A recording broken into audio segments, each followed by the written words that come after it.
Have you ever had something happen that made you stop cold, your heart pounding, your mind racing, like your whole reality just cracked open for a second? That moment when something you know to be absolutely true gets flipped upside down, and suddenly nothing makes sense? That's exactly what happened to 26-year-old Natalie James one quiet Tuesday morning when she opened the local news app on her phone and saw something she couldn't believe: her own mother's name in the obituary section. Her jaw dropped. Her fingers trembled. There it was. Clear as day. First name, last name, Age. even the neighborhood. It was all correct. Except for one thing. Natalie had just had coffee with her mom 2 hours ago. Let that sink in. Imagine it's your mom. Imagine hugging her, hearing her laugh, sipping coffee together. Then just hours later, seeing her name listed among the dead. It's not a prank. It's not a namesake. It's her. Your brain starts short-circuiting, trying to make sense of the impossible. And that's exactly where this unbelievable, deeply human mystery begins. If you're watching this right now, I know you're not just here for a story. You're here because your curiosity is pulling at something deeper. Maybe you've had your own brush with something that didn't add up. A strange coincidence. A gut feeling that wouldn't go away. Maybe, like Natalie, you felt the sting of loss or the confusion when the facts simply don't match what your heart knows. This video is more than just a strange headline. It's a journey through something that forces all of us to ask, what's real, what's hidden, and how far would you go to uncover the truth? So let me tell you right now, this isn't one of those stories where you'll have to wait forever and still walk away feeling empty. No. You will get the answer that brought you here. I promise you that. But what happens between this moment and that final truth will shock you, chill you, and maybe even change the way you look at your own life. We're about to pull back layers, family secrets, identity twists, even legal deception. And we're going to do it together because you're not just watching this, you're a part of it now. Now let's slow down just a little. Let's set the scene because the devil is in the details, and trust me, every small piece of this story matters.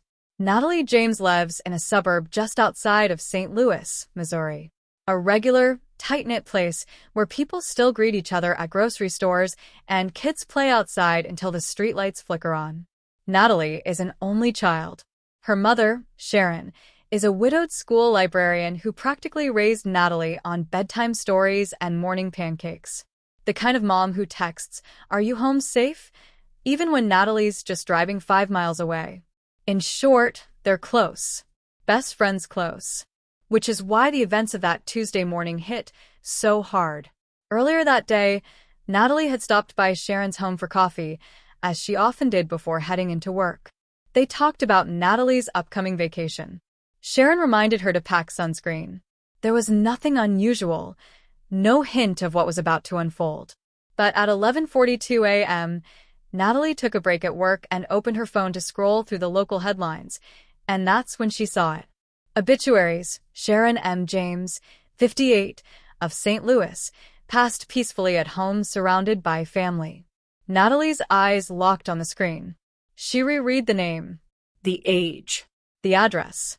It was her mother. But how? She had just seen her. Alive. Laughing. Breathing. Talking about sunscreen. That wasn't a hallucination. That wasn't a dream. So what was going on? She did what anyone would do. She called. Straight to voicemail. Okay, maybe her mom's phone died. She texted. No reply. Still calm. Kind of. But then she called her mom's neighbor. That's when the panic really kicked in. The neighbor didn't pick up. Another call. Still nothing. Natalie's fingers were shaking. Her mind was spinning. Was it some kind of clerical error? A twisted prank? A fake news post? But here's where the story takes a turn most people wouldn't expect. When Natalie finally raced back to her mother's house, barely stopping at red lights, what she found there shattered everything she thought she knew. And I mean everything. Now, I know what you're thinking. Was it a case of mistaken identity? Was someone impersonating her mother? Or maybe, was there a twin involved? Hold those thoughts. Because as wild as those theories are, what really happened is even more disturbing. And if you think you've heard stories like this before, think again. This one dives deep into hidden lives, old enemies, and one woman's fight to untangle the truth before it's too late. Here's the thing, this isn't just Natalie's story. It could have happened to anyone. And that's what makes it so haunting. Because when something as solid as death gets questioned, nothing else in life feels certain anymore. Every relationship, every memory, every truth we hold close, it all comes under fire. Throughout this video, we're going to walk step by step with Natalie as she uncovers a secret her mother has kept buried for nearly 30 years. We're going to meet the people who helped hide it and the ones who tried to expose it. We'll explore just how far one person can go to protect someone they love, even if it means faking the unimaginable. We'll also talk about identity fraud, the growing number of fake obituaries showing up online, and why more people are being declared dead while they're still breathing. Yes, this is a real thing, and it's trending. If you've been searching YouTube lately with keywords like real-life mystery, family secrets revealed, true story twist, or unbelievable but true, you're not alone. These kinds of stories are blowing up right now, not because they're just strange, but because they strike a nerve. They remind us that truth isn't always what it seems, and sometimes it's the people closest to us who carry the most shocking secrets.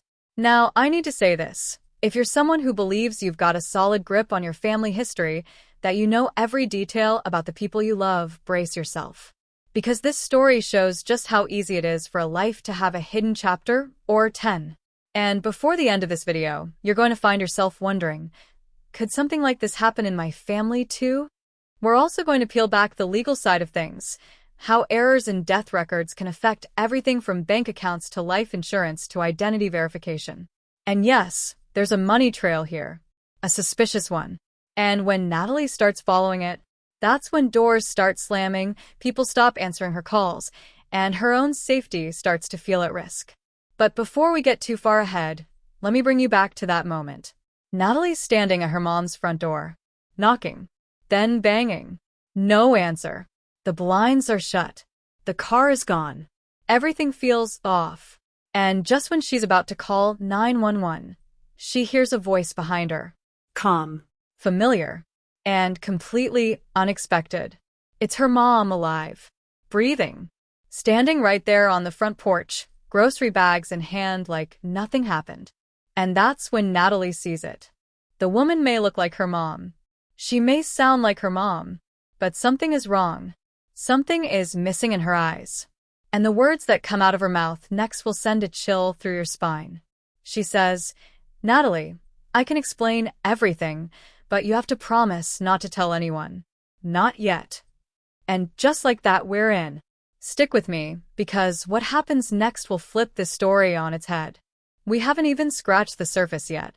If you think the obituary was the strangest part, trust me, it was just the beginning. So don't go anywhere. You're about to witness one of the most mind-bending true stories to hit the internet this year. You wanted answers? You're going to get them. But first, you need to see what Natalie saw when she followed her mom inside. Because behind that front door, nothing is what it seems. Natalie stepped through the doorway, heart pounding in her ears like a warning drum. Everything inside the house looked the same. Too normal. The curtains were half drawn, the TV was on low in the background, tuned to some home renovation show neither of them ever watched. The smell of cinnamon hung faintly in the air, like it always did after Sharon lit one of her favorite candles. And yet, nothing felt right. Natalie could feel it in her bones. Her mom moved around the kitchen like this was any other day, placing grocery bags on the counter and pulling out cans of soup and fresh produce with a calm that felt rehearsed. Natalie stood frozen in the living room, arms crossed, trying to reconcile what she was seeing with what she knew.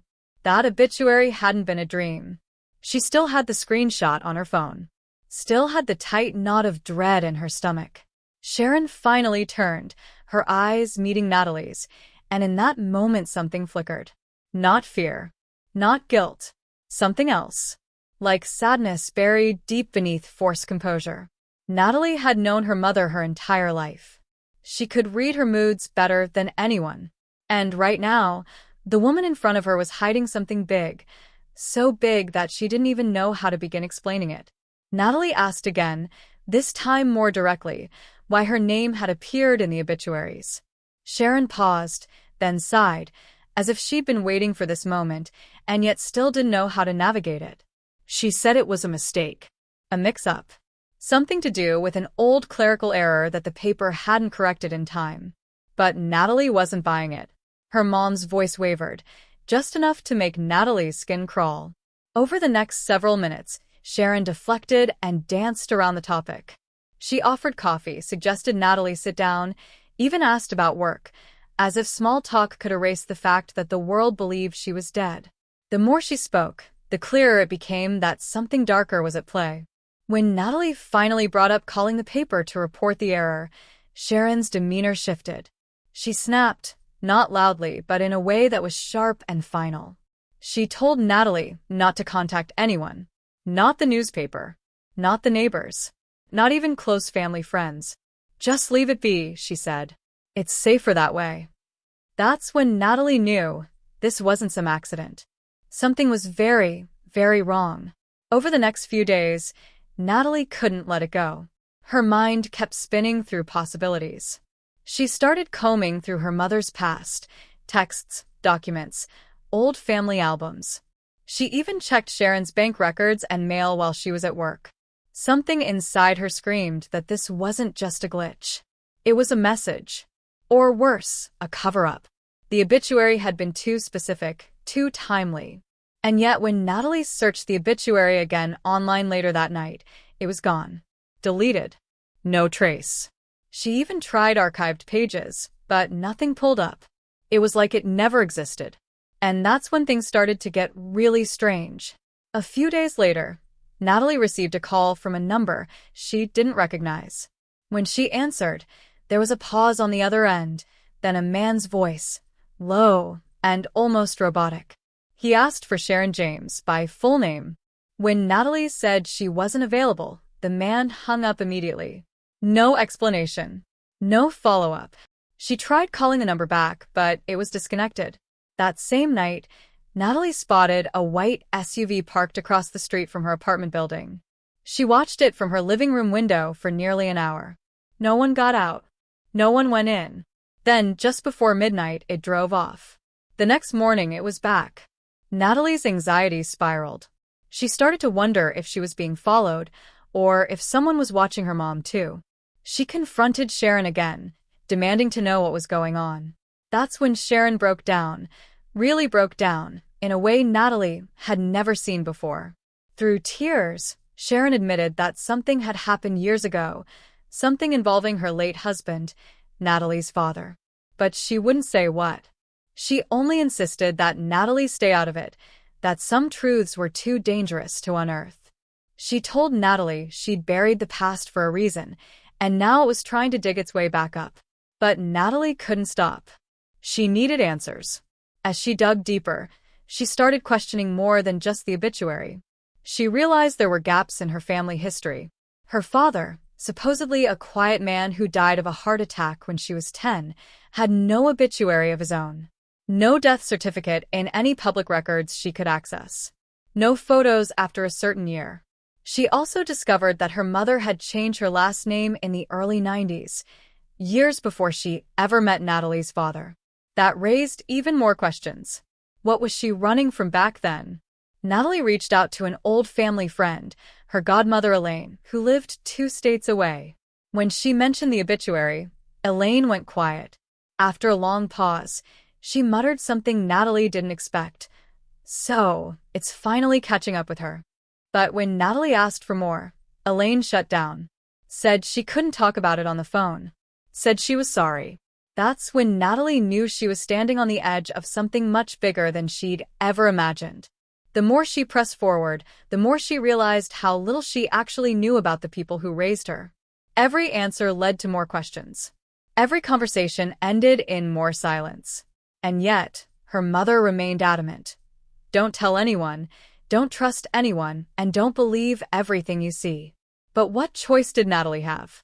Even her closest friend Jess, a former journalism major turned true crime podcaster, agreed something was off. Jess helped her start a timeline, piecing together everything they knew. The obituary, the deleted article, the odd phone calls, the SUV, the gaps in family records, even a social security check Sharon had stopped receiving years earlier for no clear reason.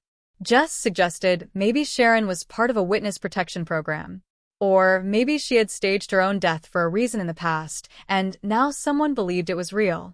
But just as those ideas began to form, something happened that spun the entire theory on its head. Natalie found a locked box hidden behind the washing machine in Sharon's laundry room. Inside were old letters, faded photographs, and a hospital bracelet with someone else's name on it. And at the very bottom, a copy of a birth certificate. Not hers. Not Sharon's. But another girl entirely, born the same year as Natalie, in a different state with Sharon listed as the mother. Now the ground beneath her was truly shaking. Was she adopted? Had Sharon been hiding another child? Or was she the other child? Suddenly, Natalie wasn't sure of anything. Not her mother's identity, not her own past, and certainly not why someone was trying to erase Sharon James from existence altogether. What Natalie didn't know yet, what we're about to uncover together, is that this story doesn't just involve a fake obituary. It's tied to a decades-old disappearance that was never solved. It involves a name change, a vanishing infant, and a trail of government records that don't match. And at the center of it all, a woman who's spent her entire life living under a name that may never have belonged to her. The pieces are starting to fall into place, but the real question still looms. Who wanted Sharon James dead on paper, and why now? Natalie had never felt more certain of anything. Something was buried deep beneath her mother's past, and the clues weren't just scattered in memories or old photographs anymore. They were hiding in plain sight, tucked into boxes, woven into silence, and disappearing the moment she got too close. With Jess's help, she had started organizing everything they'd uncovered into a giant board pinned across her apartment wall. The obituary clipping, the mysterious birth certificate, copies of old letters, a map with pins marking strange locations from Sharon's past. They even had a list of names, distant relatives, old neighbors, school records. And then one day, it was all gone. Jess had gone to grab coffee. Natalie had stepped out for just 20 minutes. But when she returned, the door was still locked, and the entire wall had been stripped clean. Nothing else was stolen. Not the laptop. Not the cash in her purse. Just the evidence.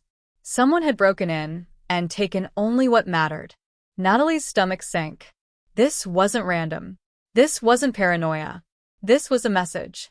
She checked the security cameras in the building's lobby, only to find the files from that hour mysteriously corrupted. Jess, usually level-headed, looked visibly shaken. And when Natalie suggested calling the police, Jess hesitated for the first time. She muttered something about not knowing who they could really trust, and Natalie couldn't help but agree. That night, they sat in silence, piecing together the only remaining physical item, the hospital bracelet Natalie had tucked into her coat pocket earlier that week. It belonged to a baby named Samantha Elise Ward, born June 3, 1994. The mother's name? Sharon Ward. It didn't match any name Sharon had ever used while raising Natalie. But the birth date? That matched Natalie's exactly. She checked her own birth certificate again. The hospital listed wasn't even in the same state. Determined to find out more, Natalie drove back to her childhood town the next morning, hoping to get information from the local hospital where she believed she was born. But when she arrived, she was told no such records existed. According to them, no baby under Sharon James had been born there on that date. Natalie requested to speak with a records supervisor, and after some back and forth, she was led to a cramped office in the back. An older woman named Carla pulled up some old microfiche archives, scanned through some files, then paused. That name. Sharon James, she said. I haven't heard that in years. She seemed hesitant, cautious, like she was about to say something she'd regret. That was the woman from the baby switch incident, wasn't it? Natalie froze. Carla immediately backtracked, suddenly tight-lipped, saying she must have confused her with someone else. She apologized and walked out. But Natalie had heard enough. A baby switch? Was that what this was really about? Had Sharon taken someone else's child and raised her under a different name? Or had someone taken her as a baby and placed her with Sharon? The questions spun out of control. Later that night, Natalie tried to call Carla again to follow up. No answer. The next day, she returned to the hospital, only to be told that Carla no longer worked there. She had quit that morning. No notice. No explanation. Things only got stranger from there. That evening, Jess confessed something that shook Natalie further. A few years back, Sharon had paid for Jess's college textbooks out of the blue, a kind gesture Natalie had always thought was just generosity. But now Jess admitted that the money had come with a strange condition. She had to promise never to ask questions about Sharon's past and never to bring up her father again, even in casual conversation. At the time, Jess hadn't thought much of it. But now, it felt like a warning disguised as a gift. Jess wasn't the only one with a secret. When Natalie went through Sharon's jewelry box the next morning, hoping to find more old documents, she found a small key taped to the inside of the lid. It was marked with a tag that read RD303. After hours of trying to decode what it meant, Natalie remembered the self-storage facility off Route 303, the one they used once when they moved houses during her teenage years. She drove out there, hands trembling, and presented the key. The manager was reluctant at first. According to their records, the unit had been paid in cash for the past decade. But when he finally agreed to let her in, Natalie's heart dropped. The unit was filled with strange items, old photo albums featuring people she didn't recognize, newspaper clippings from the mid-1990s about missing children, even an unopened envelope from the FBI. One article in particular stood out, a story about a woman named Rebecca Ward, who vanished the night her infant daughter disappeared from a hospital nursery in Cincinnati. The photo of Rebecca bore a chilling resemblance to Sharon. Not exact, but close enough to make Natalie's blood run cold. Just as she reached for the envelope, her phone buzzed. A message from an unknown number. It read, "Stop digging. She's not who you think. And neither are you." Natalie's hands shook as she looked around the storage unit. Every corner now felt like it held a secret. Every item like a clue with too many possible meanings. She picked up the envelope, debating whether to open it right there or take it with her. But before she could decide, she heard a sound behind her. Footsteps. Someone was in the hallway. She turned, heart racing, clutching the envelope like a lifeline. A figure stood at the entrance, just far enough in shadow that she couldn't make out their face. And then the figure spoke. "I told you not to come here." The voice was familiar, but it wasn't her mother's. And that's when Natalie realized she'd been looking in the wrong direction all along. Someone else had been pulling the strings. And now they were done hiding. Natalie didn't recognize the figure right away, not fully. The hallway outside the storage unit was dim, fluorescent lights flickering above like something out of a horror film, and the person standing in the shadows kept their face low, voice steady, but unfamiliar in tone. Still, there was something about the way they stood, rigid but cautious, like someone used to hiding in plain sight. "I told you not to come here," the voice repeated, sharper now. Natalie gripped the sealed envelope tighter, ready to bolt if she had to. But before she could speak, the figure stepped forward just enough for the light to reveal a face she hadn't seen in years. Her godmother, Elaine. The same woman who had gone eerily silent on the phone when Natalie had first asked about the obituary. The same woman who, in a single whispered sentence, hinted that something was chasing Sharon from the past. Now, here she was, miles from her home, standing in the middle of a storage facility Natalie hadn't mentioned to anyone. Elaine looked worn down, older than Natalie remembered, her eyes darting like someone constantly bracing for the worst. She didn't say hello. She didn't explain how she got there. Instead, she stepped into the unit, looked at the envelope in Natalie's hand, and said, "If you open that, everything changes. Not just for you. For all of us." Natalie had no words.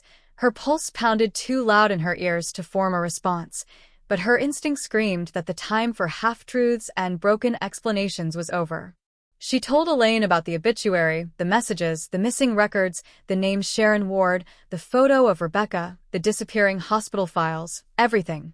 For the first time in days, she let all of it pour out, desperate for someone, anyone, to make sense of what was happening. Elaine stayed quiet for a long moment, then finally confessed something Natalie wasn't prepared for. Years ago, Sharon had come to her with a baby, Natalie, saying she had to disappear. That no one could ever know where she came from, or who her biological parents were. She claimed the baby was in danger, that someone was looking for her. Elaine helped her change names, forge documents, and relocate. She said she never asked questions because Sharon looked terrified, broken in a way she had never seen before. But now Elaine admitted she had always suspected there was more to the story. Something about how Sharon never used her real name again, how she avoided hospitals and government offices, how she kept everything off the grid. It wasn't just fear. It was guilt. Natalie demanded more, but Elaine shut down again. She said she couldn't say anything else unless she was sure it was safe. She urged Natalie to go home, destroy the evidence, and forget she ever opened this box. "You don't know who you're dealing with," she whispered. "And they're still watching." Before Natalie could respond, Elaine slipped away down the hallway, disappearing just as fast as she had appeared, leaving only more questions in her wake.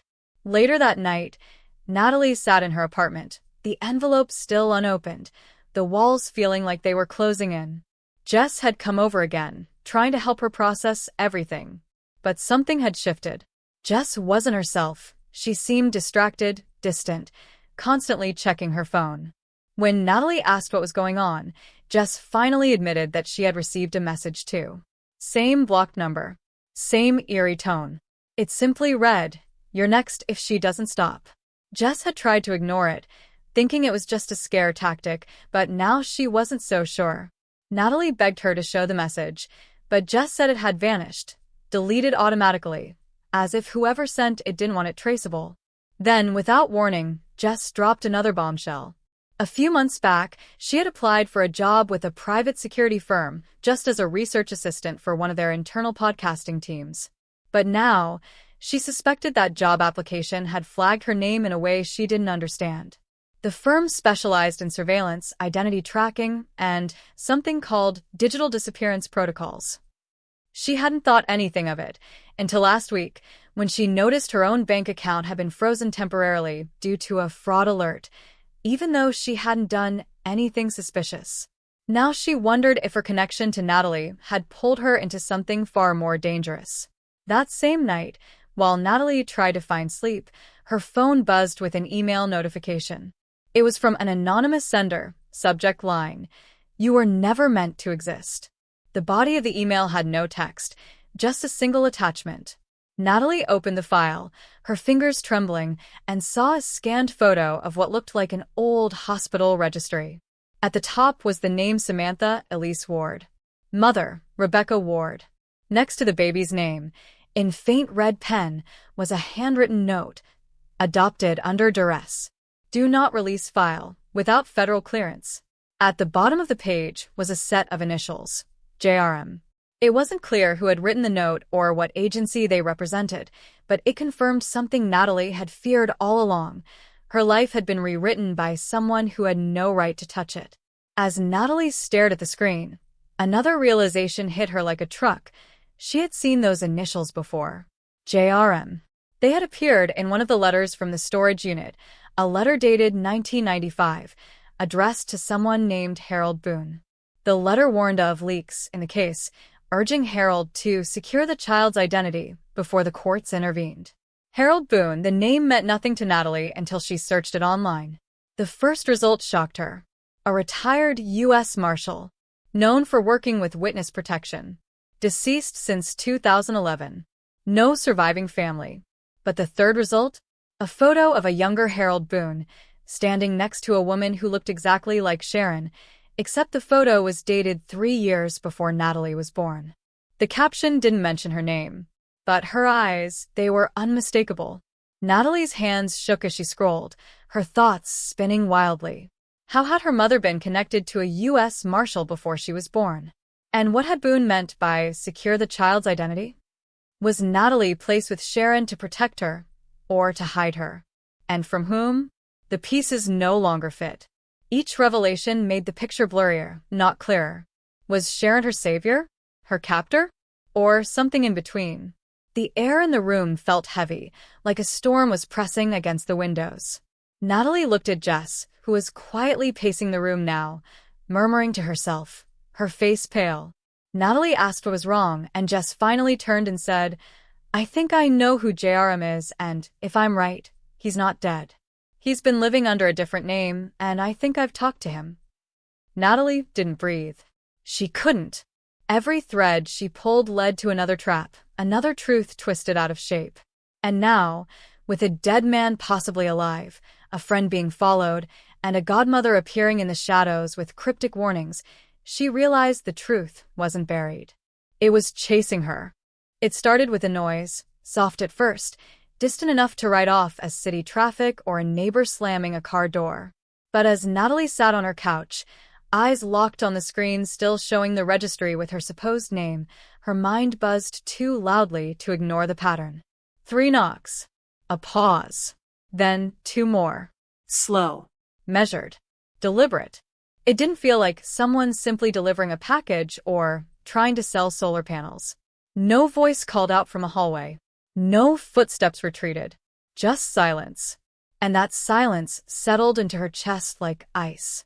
Natalie's apartment wasn't on the ground floor. No one could have wandered up by accident. Her building had a secure entrance, cameras by the stairwell. Yet something about that knock felt surgical, like whoever was on the other side knew exactly what they were doing and exactly who they were looking for. She didn't answer. She held her breath, heart pounding so hard it felt like it might bruise her ribs. After several minutes of stillness, she forced herself to inch toward the peephole. But when she looked through it, there was no one there. Not a single trace of movement. Just the dull, carpeted hallway stretching in both directions, empty as if no one had ever come at all. And yet, when she turned to step back inside, she noticed something tucked beneath her door, a folded piece of paper. No envelope. No handwriting on the outside. She picked it up with shaking fingers and slowly opened it. Inside, typed in a bold, all-caps font was one line. "If you love her, walk away now." Natalie dropped the note. Her hands went numb. She didn't know whether her meant Jess, Sharon, or even herself. But the warning wasn't subtle. Someone was watching. Not just watching, close enough to deliver a message, timed precisely to her being home. Precise enough to leave no trace. Suddenly, everything around her felt wrong. The ticking of the wall clock too loud, the dim kitchen light flickering in a way it never had before, the hum of her refrigerator sounding somehow unfamiliar. It felt like her apartment was no longer hers, like someone had been inside, rearranging the world just enough to make her question what was real and what wasn't. She called Jess immediately, but it rang and rang. No answer. Voicemail. She tried again. Same result. Panic wrapped around her throat like a vice. She texted. No response. Jess was never the type to ignore her phone, especially not with everything going on. Just hours ago, she was pacing the apartment, connecting names and clues, terrified of what they were uncovering. Now, radio silence. Natalie tried to convince herself it was nothing. Maybe Jess was driving, maybe she'd lost signal, but every bone in her body screamed that something was wrong. She grabbed her keys and ran out into the hallway, barely remembering to lock the door behind her. She didn't even know where she was going yet. Maybe to Jess's place, maybe straight to the police. But what could she even tell them? That her mom's name showed up in an obituary while she was still alive? That someone left a note threatening her without context? That her godmother appeared in a storage facility without explanation? It all sounded insane. As she stepped out of the building, she noticed a car parked directly across the street. A black SUV with tinted windows. Engine idling. No one got out. No movement. She couldn't see the driver, but something about the vehicle made her stomach drop. She didn't recognize it, not from her street, not from the neighborhood. And it hadn't been there that morning. She stood still for a moment, then pretended to fumble with her phone as she subtly took a photo of the license plate. Except there wasn't one. Just a blank metal frame where the plate should have been. She turned quickly and walked the opposite direction, forcing herself not to break into a sprint. She made it halfway down the block before a voice behind her made her stop cold. "You're not supposed to know." Natalie froze, slowly turning, heart hammering. But the sidewalk behind her was empty. She looked around wildly, but there was no one in sight. No open windows, no footsteps, nothing. The words had been clear, almost whispered, but close enough that she should have seen someone. It didn't make sense. None of it made sense anymore. She reached Jess's apartment in record time, banging on the door until her knuckles hurt. No answer. She peeked through the narrow pane of frosted glass. The lights were on. Jess's keys hung on the wall by the entry like they always did. Her shoes were by the door. Natalie called again. Still nothing. She tried the handle, it was unlocked. That's when full-body dread washed over her. Jess never left her door unlocked. Not even for a quick run to the mailbox. Natalie stepped inside slowly, calling out her name, her voice barely more than a whisper. The apartment was silent. Unnervingly so. The TV was off. No music. No signs of movement. Natalie walked through the small space, her breath catching with every step. She turned the corner into the kitchen and saw Jess's phone on the counter, screen cracked, one corner smashed as if it had been dropped with force. But there was no blood. No signs of a struggle. No broken furniture. No signs of a break-in. Just absence. Jess was gone. Natalie backed away, her chest tight, her vision blurry. She didn't know what to do. Who to call? Who to trust. For the first time, she felt like the story had outgrown her, that the mystery she was trying to unravel was now unraveling her instead. And worse, she couldn't shake the feeling that this wasn't just about Sharon anymore. It wasn't even just about Natalie. This was bigger, broader, systematic. A web of false identities, buried files, and people who had vanished without a trace. People like Harold Boone. People like Rebecca Ward. And now, maybe even Jess. She stumbled outside, cold air slicing through her skin, and checked her phone again. A new text. No name. No number. Just 3 chilling words. She was warned. Natalie stared at the screen, heart racing, her entire reality collapsing into fragments. She looked up and saw the same black SUV from earlier, now idling on the corner near Jess's building. Its headlights blinked once, on, then off. And then it drove away. She was done pretending this was some misunderstanding. Someone was watching. Someone had her in their sights. And Jess was gone. But the worst part, Natalie wasn't sure anymore whether she was chasing the truth or being baited into it. Natalie didn't sleep that night. She couldn't. She sat curled in the corner of her apartment with every light turned on, the door bolted, her phone clutched in one hand and a kitchen knife resting beside her. Every noise outside made her flinch. Every creak in the floor made her wonder if someone had found a way in. She kept replaying the day's events in her head on an endless loop, convinced there had to be something she missed. Something obvious. Something vital. By morning, her face looked sunken, her thoughts scrambled, but her focus was razor-sharp.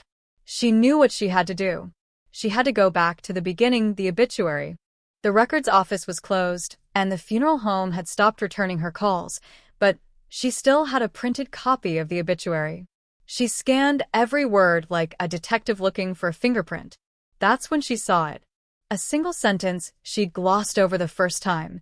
She is survived by her sister, Elizabeth, whom she lost touch with many years ago. Elizabeth. Natalie had never heard of an Elizabeth. Sharon had never mentioned a sister. Not once. Not even in passing. And Natalie wasn't the kind of daughter to overlook something like that. But there it was, in black and white, listed like a footnote in a story she thought she already knew. Desperate for answers, Natalie made the long drive to the outskirts of the city, where she remembered Sharon used to mention visiting an old friend, someone she only called Liz. As she pulled into the dusty driveway of a weathered farmhouse, Natalie's hands trembled. There was a strange stillness in the air, as if time itself had paused in this forgotten corner of the world. The door creaked open before she could knock. An older woman with piercing blue eyes stood there, silent for a moment, then stepped back without saying a word. It was like she'd been expecting her. Natalie stepped inside, the air thick with the scent of old books and lavender. The woman, Elizabeth looked at her like she was both a stranger and someone she'd known forever. Finally, Elizabeth spoke. Her voice was low and dry, like someone who hadn't used it in years. "You shouldn't have come here. Not unless you're ready to learn everything." What came next shattered Natalie's world into pieces. Elizabeth wasn't Sharon's sister. She was her twin.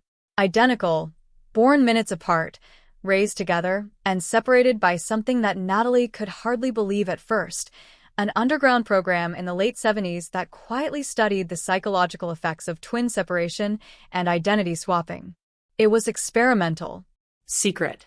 and above all, unethical.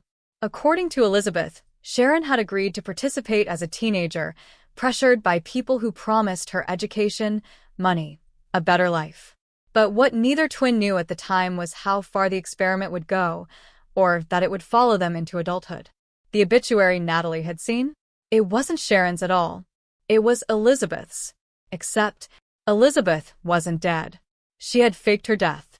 Natalie sat in stunned silence as the woman in front of her confessed everything: how the experiment had ruined both of their lives, how they were monitored, tracked, and manipulated for decades under different names, how she had tried to disappear completely by staging her death to break free of the system.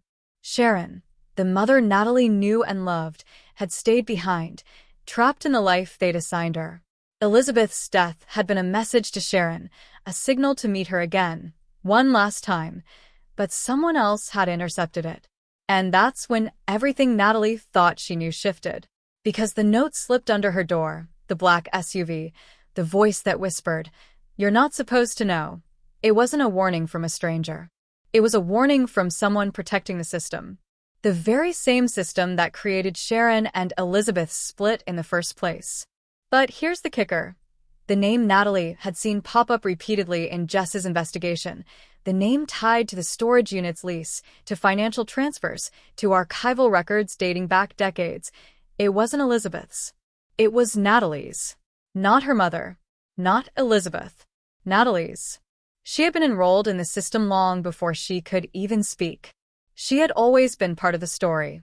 Only she didn't know it. Now she did. And that meant whoever was orchestrating all of this knew that she knew. And they weren't going to let her walk away with that truth. Natalie sat in her car for nearly 20 minutes after leaving Elizabeth's farmhouse, her eyes glazed over as she tried to piece everything together, but nothing fit neatly anymore. Her reflection in the rearview mirror looked like a stranger, pale, panicked, and unraveling. She was no longer just a daughter trying to understand a bizarre obituary. She was part of something much deeper, something designed long before she had a say in who she wanted to be.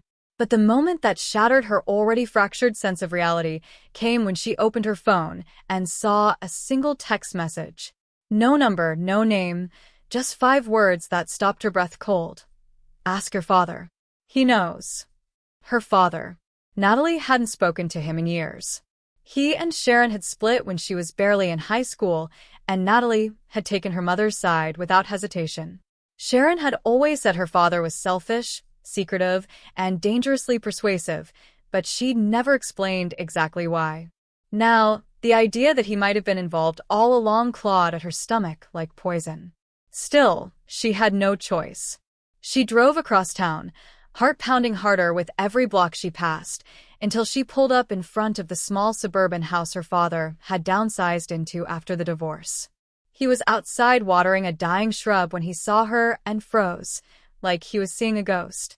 Inside, the air was stale and silent. He didn't offer her water, didn't ask why she was there. He just sat on the edge of the couch, rubbing his hands together, waiting for her to speak first. When she finally asked him about the program, about the twins, about Elizabeth and the staged death and the shadowy system that had used their family like lab rats, his face didn't change, but his eyes filled with something awful. Regret. Dread. Recognition. And then he told her the truth. He had known. Not everything, but enough. Enough to understand that Sharon's participation in the program was never voluntary.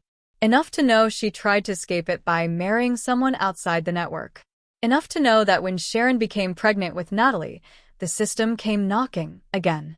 Natalie felt her knees weaken as he described how he'd tried to push back, how he refused to let them take her, how they threatened him, bankrupted him, and ultimately broke the marriage apart by convincing Sharon she'd be safer without him. But he stayed close, quietly watching from a distance, hoping the system would leave Natalie alone if she stayed ignorant. The text she received wasn't just a message. It was a signal that the shield was gone, that someone in the system was activating whatever twisted legacy she'd unknowingly inherited. Then he handed her a thick envelope from his desk. Inside were decades of hidden documents, memos, photographs, names, faces she didn't recognize but were connected to hers. At the bottom of the pile was a form with her birth date on it, signed not by a doctor or a nurse, but by a representative from an institute she had never heard of, the Altum Foundation. She Googled it. Nothing came up. No website. No digital footprint. Just a handful of conspiracy threads on Reddit, buried under posts about Black Ops programs and erased identities. But the name kept popping up next to another keyword that chilled her to her core: eugenics program. Before she could process it, her father leaned in, voice hoarse and shaking. "You don't understand what they're capable of. You can't beat them. You can't expose them. You either play the role they wrote for you, or disappear like your mother tried to." Natalie had never felt so trapped. She was being asked to choose between walking away from the truth and living in deliberate ignorance, or fighting back and putting her own life, and possibly others, in immediate danger. That night, someone slashed her tires. The lock on her apartment door was tampered with. And when she called Jess to warn her, Jess didn't answer. Instead, a strange voice picked up, whispered, "You've been warned," and hung up. Every option Natalie considered led to a wall. If she ran, they'd follow. If she stayed, they'd silence her. If she talked, people she cared about might vanish. And then, without warning, she got another message. This time it wasn't a threat. It was an address. A remote cabin 3 hours north, sent from her mother's old burner number. No words. No explanation. Just the location. She stared at it for hours, knowing it could be a trap. Or maybe it was the only chance she had left to finally look this thing in the eye. But what she didn't know, what she couldn't possibly know, was that someone was already there, waiting for her. Someone she thought she could trust. And they weren't alone. Natalie's hands trembled as she followed the winding forest road toward the cabin. The deeper she drove into the trees, the more her thoughts spiraled.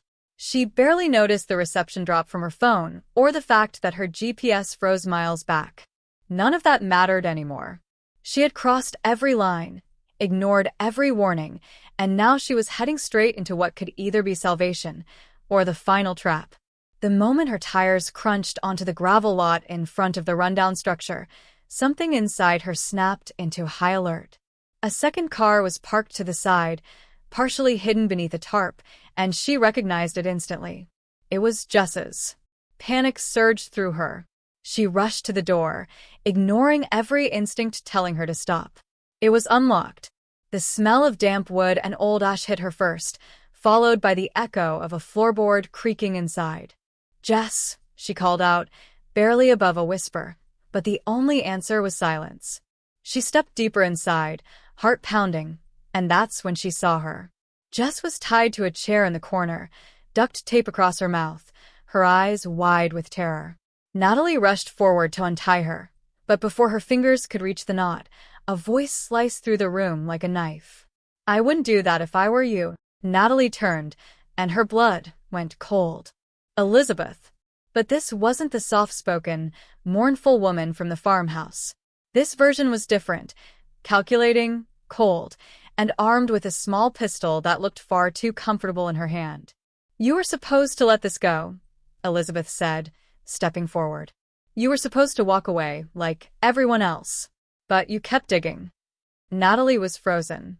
Her brain couldn't catch up with her body. Jess was crying now, silently pleading, but Natalie couldn't look away from the woman in front of her. "You said you were my aunt." Elizabeth smirked. "A convenient story. One you were desperate to believe." And that's when the final mask fell. Elizabeth had never been part of the solution. She was part of the system, one of its handlers. She'd been tasked with monitoring Sharon all along, making sure she didn't run too far, talk too loudly, or leave anything behind that could expose what the Altum Foundation had really been doing.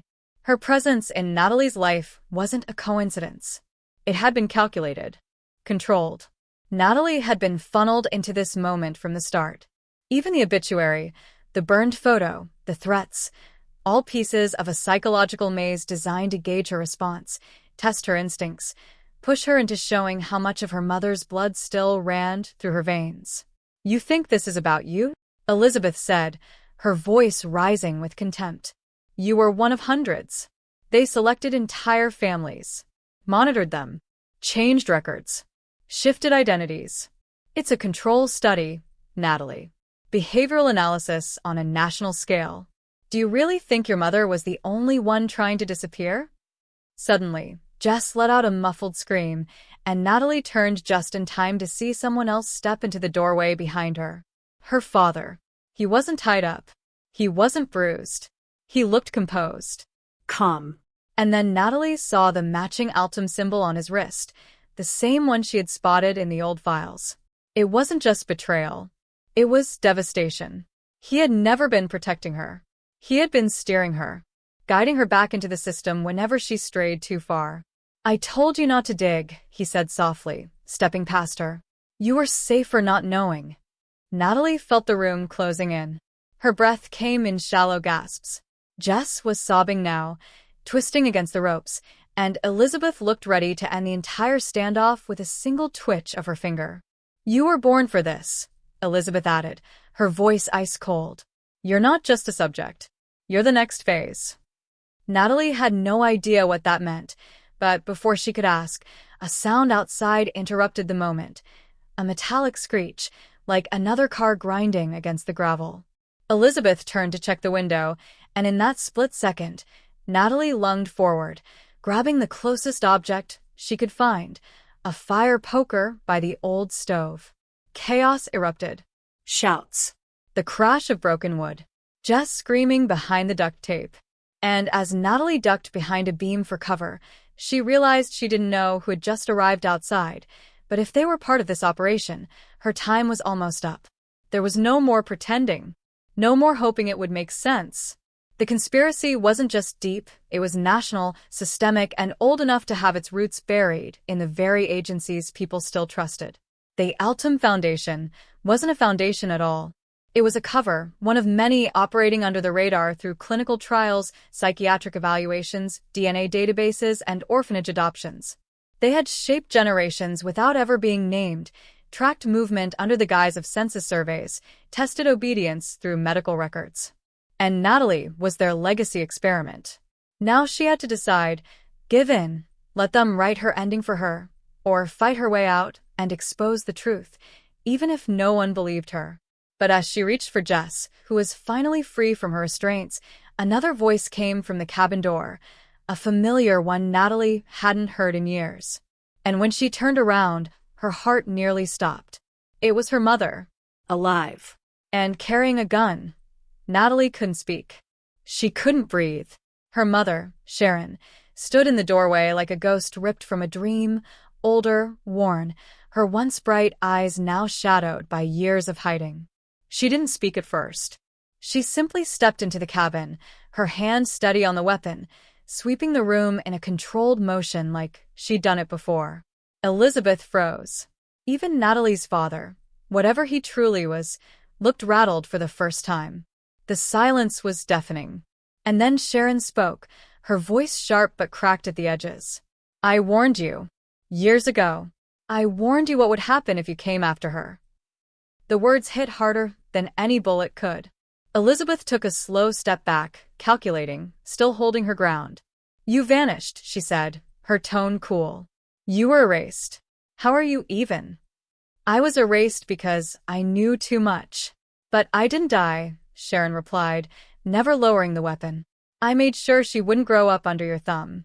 I disappeared to save her. You just couldn't leave it alone." Natalie's world flipped. Her mother hadn't abandoned her.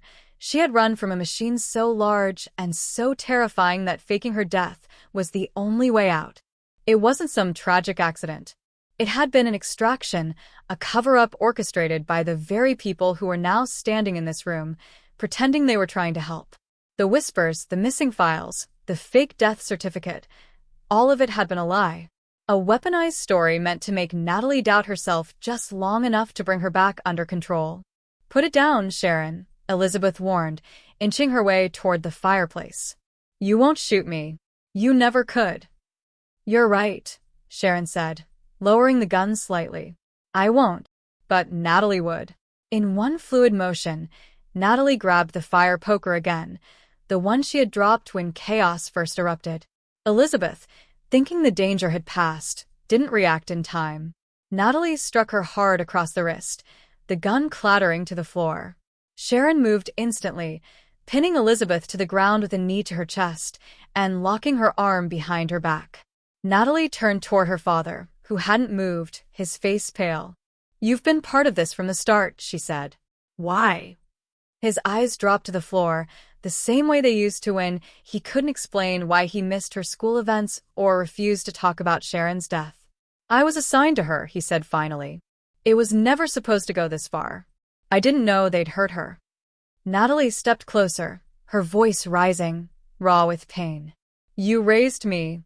You tucked me in at night and lied to my face every day for 20 years. And what for some dataset? Some behavioral project." "It wasn't just data," he said quietly. "It was evolution. Survival. They're building people who won't ask questions. You were supposed to be the anomaly. The control." The word hit her like a slap. The control. She was the variable in a twisted science experiment that had played out over her entire life. Her reactions, her relationships, even her grief, none of it had been private. None of it had ever truly belonged to her. Sharon stood now, pulling Elizabeth to her feet and pressing her into the chair Jess had been tied to earlier. "They're monitoring this place," she said. "We have minutes before backup arrives." Jess, shaking and wide-eyed, stepped forward. "We can leak it. All of it. The files, the photos, the datasets. It's already on a flash drive, encrypted. We upload it, tag it, make it go viral. Hashtag Altum Files, hashtag Mind Control Study. Once it hits trending, they won't be able to shut it down fast enough." Natalie nodded. "They'll scrub it, of course. Call it fake news, a hoax. But someone will believe it. Someone always does." But then the unexpected happened. Just as Natalie turned toward the front of the cabin, the sound of an approaching engine broke the tension. Not from the road, but from behind the cabin through the trees. Sharon stiffened. "There's only one group that uses that route," she whispered. "The black site operatives. We need to move." Before they could scatter, the lights cut out. The cabin plunged into darkness. Natalie fumbled for her phone, but it was dead. Killed remotely, no doubt. A voice crackled through a hidden speaker somewhere in the wall. Deep, calm, clinical. Test concluded. All subjects identified. Proceed to Phase 2. Natalie froze. What did that mean? Test concluded? But she hadn't escaped. She hadn't even made sense of all the layers.